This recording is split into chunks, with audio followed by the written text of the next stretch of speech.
Following their poor performance at the Euro 2008, France then had the difficult task of qualifying for the World Cup in 2010. They played the Republic of Ireland in a World Cup qualifying playoff match where they took a slender 1-0 lead in the first leg. Ireland then equalised in the second leg in regulation time to take the game into extra time. This is when the controversial incident occurred when Thierry Henry appeared to have handled the ball in the build up to the winning goal. The referee did not see this incident and the goal stood. This incident was highly criticized and was very poorly received by the media. Some of the media reactions to this incident was Time magazine instantly listing Henry as one of the top 10 sporting cheats of all time. Mark Bosnick, an ex Premier League winner, said that Henry's reputation would be tarnished forever, that he'd be forever considered a cheat. Richard Dunn, the Irish defender, claimed that there was a conspiracy theory and that FIFA wanted the best teams to qualify for the World Cup. The French media was not too pleased either, with headlines such as Henry saves France with his hand, Blues relieved and Irish disgusted, and ashamed of the national team. It was clear that the media did not take this incident very lightly. In the wake of the media response, Thierry Henry and the French national team had to respond, and for the purposes of this report, Combs' crisis communication theory will serve as the backdrop. Thierry Henry at first used an excuse strategy where he claimed he was not the referee and it was not his job to stop the play. However, as time passed, he used a justification strategy where he said that his reaction to the goal and his celebration afterwards was a very instinctive reaction and he was embarrassed by this incident. He said he was not a cheat and he believed that a game replay would be the best solution to this incident. He also employed a victimhood strategy where he said he received no support from the France Football Federation and he felt completely alone, and at this time he contemplated retirement. The French team also responded to this incident, with both William Gallas and Raymond Domenech using a denial strategy by saying that they did not see how Henry had passed the ball. Domenech also used an attack the accuser strategy, where he attacked the media by saying they couldn't see something from 80 yards away that the referee himself couldn't. The team also used a victim strategy where Patrice Evra called Henry a national hero and said France would have been criticized either way had Henry owned up to this incident. Thierry Henry was a very marketable athlete in his prime and he was endorsed by a number of sponsors, one of them being Gillette. Gillette at this time used a bolstering strategy where they said it was not their place to comment on a referee's decision and that Thierry Henry was a great player who had played for some great teams in the past and they would continue to stand by him. Henry's other sponsors such as Pepsi, Renault at this time did also stand by Henry.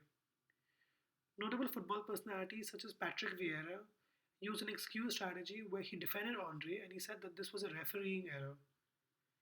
Henry's ex-manager at Arsenal, Arsene Wenger, said that Henry should have owned up to this incident, but he too used an excuse strategy by saying it was up to the referee to stop the game.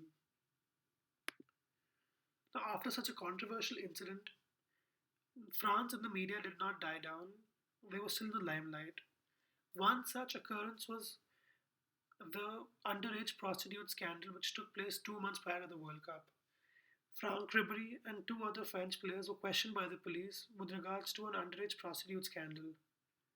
At this time, the France Federation chose to distance themselves and let the police do their jobs, claiming that they knew that this investigation was going on.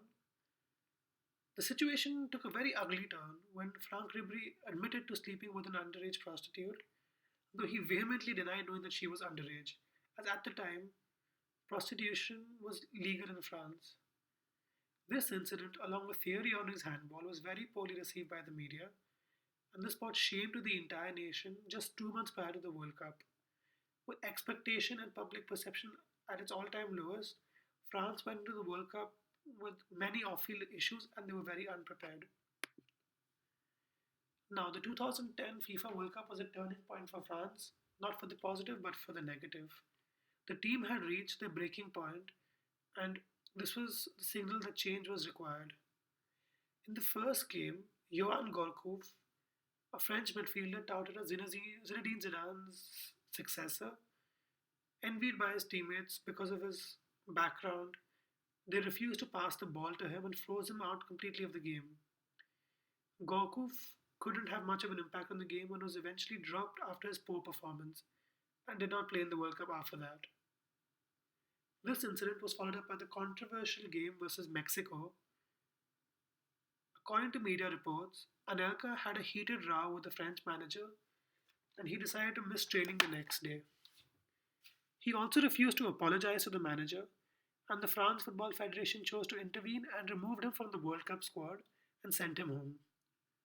According to Patrice Evra, this incident was leaked to the media, and he was very upset by knowledge of there was a traitor in the French camp. At this time, Anelka was given an 18-match ban after the World Cup.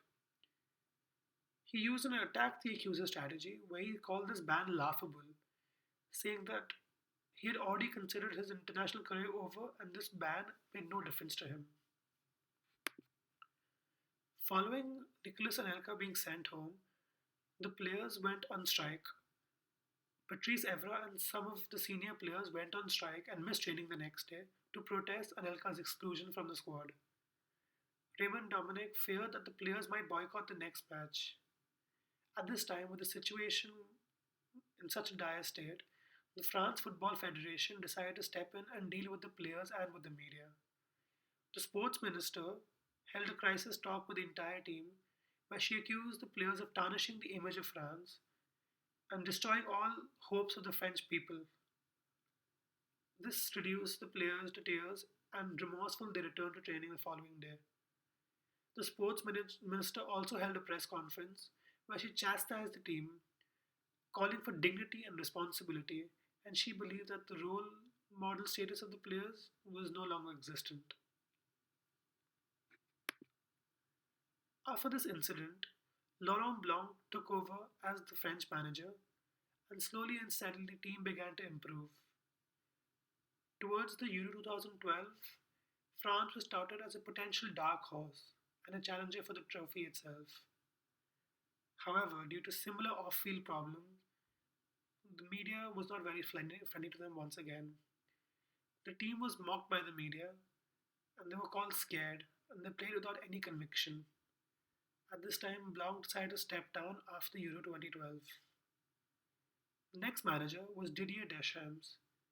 A reputable manager, he was tasked with rebuilding the team and restoring harmony, and slowly and steadily results began to improve, and Deschamps was touted in the media. Originally, upon Deschamps' signing, a lot of the headlines read "Good luck, Didier," as to say that he was taking on a Herculean task. Slowly and steadily, the results did improve, and Didier Deschamps was handed a contract extension till the 2018 World Cup. Now, these two particular incidents, which were Thierry Henry's handball and the 2010 World Cup strike, put France in a very bad light, and the team was in a national crisis. Slowly and steadily, through correct steps, dealing with the media adequately, and the Federation's intervention, the France national team, however, recovered and are currently in a very good place. So the memories of their crisis are long gone and they look towards a brighter future.